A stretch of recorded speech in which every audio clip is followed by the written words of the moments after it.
Bonjour, c'est Gilles sur boursicoté.com. Voici l'analyse technique Forex et matières premières pour cette journée du mercredi 2 juillet 2014. Et nous commençons cette analyse avec un euro-dollar donc qui continue dans sa lancée. Alors malgré le fait que effectivement cette zone d'un 36,80 ici n'a pas tenu, bon, tout n'est pas perdu. On a effectivement dépassé donc ce dernier point haut significatif, et par rapport donc à la phase de hausse que nous avons, on revient ici tester cette ancienne zone des 1,3648 qui était une zone de résistance comme une zone de support. Donc pour l'instant, même s'il y a effectivement un affaiblissement de la dynamique, de toute façon depuis qu'on a démarré ici sur ce mouvement, on est sur un mouvement qui est peu dynamique. Hein. On est vraiment sur quelque chose de voilà, qui je dirais même qui est assez poussif. Malgré tout, le mouvement est là. Pour l'instant, on valide ici un contact avec une ancienne zone de point haut.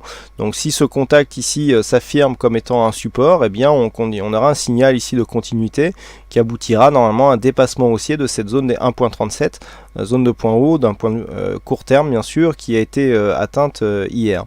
Donc pour l'instant, on cherche à valider cette zone. Tant que cette zone ici reste support, on reste dans la continuité. Par contre, si les cours venaient à descendre et à marquer comme par exemple des contacts avec la bolle inférieure, voire même à s'enfoncer ici à la baisse et à casser cette zone de support, là il y aurait un peu plus qu'un signal d'affaiblissement, ça serait presque un signal de retournement. Savoir que pour l'instant nous n'avons que deux points significatifs, donc pour définir cette tendance, il faudrait avoir une troisième zone de point bas pour essayer de définir quelque chose qui colle un peu plus à la tendance, mais sur une rupture ici de cette zone de support, il y aura un signal assez clair de retournement. Le retournement serait totalement confirmé sur une cassure de cette zone des 1,3580, zone de support que nous avons ici. Mais tant que ces points ne sont pas cassés à la baisse, eh bien, nous sommes sur une phase de continuité haussière court terme. Sur le dollar yen, suite au test ici de cette zone des 101.33 qui finalement a bien tenu, eh bien on repasse ici sur un flux haussier avec des attaques donc de cette bande de Bollinger supérieure et donc une moyenne mobile 20 exponentielle qui recommence à s'imposer ici comme zone de support. Alors du point de vue de la tendance globale, on continue à évoluer dans une zone neutre hein, d'un point de vue moyen terme. Bon, on est toujours dans la même zone, on est venu que tester ici une zone de support qui l'était déjà. Donc pas de réelle nouveauté hein, par rapport à ce mouvement. Un mouvement je dirais même qui est ennuyeux pour ne pas dire autre chose, et donc voilà, qui s'inscrit dans une continuité neutre que nous avons depuis le début de cette année. Et donc suite à cette phase de baisse hein, que nous avions connue ici, on a marqué première zone de contact ici sur 100.85 et 101.33 c'est affirmé ensuite comme une zone de support, et depuis on navigue ici toujours quasiment dans la même zone à part ces deux tentatives de sortie haussière, mais sinon nous sommes dans un range qui se situe entre 102.75 et 185 voire 101.33.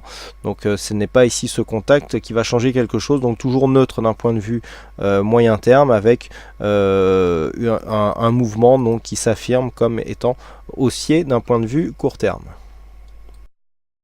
Et puis sur l'or, eh bien, nous confirmons donc la continuité haussière. Donc après avoir cassé cette zone des 1322 $ l'once, on retrouve cette zone comme une zone de support, zone qui était renforcée ici par la moyenne mobile 20 exponentielle. Donc la progression de l'or qui reste ici dans un trend haussier. Donc on valide ici plusieurs contacts sur cette zone des 1330 $ l'once.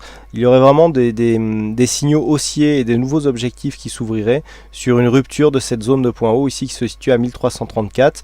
On aurait donc des ruptures de point haut moyen terme, donc une rupture assez significative hein, puisqu'il s'agit ici d'un point haut que nous avions eu ici, et sur une rupture donc de cette zone de résistance, eh bien nous aurions un objectif qui se situerait ici à 1388 $ l'once. Donc là un beau potentiel qui s'ouvrirait donc sur la rupture de cette zone de résistance. D'un point de vue baissier, tant que l'on ne repasse pas ici sous 1306 $ l'once, eh bien c'est un scénario qui reste haussier, que ce soit sur le court ou sur le moyen terme. Voilà donc ce que nous pouvons dire sur cette analyse technique Forex et matières premières. Il ne me reste plus qu'à vous souhaiter à toutes et à tous une bonne soirée, bonne chance dans vos prochains trades, et on se retrouve donc dès demain pour d'autres analyses techniques en vidéo. Bonsoir à tous.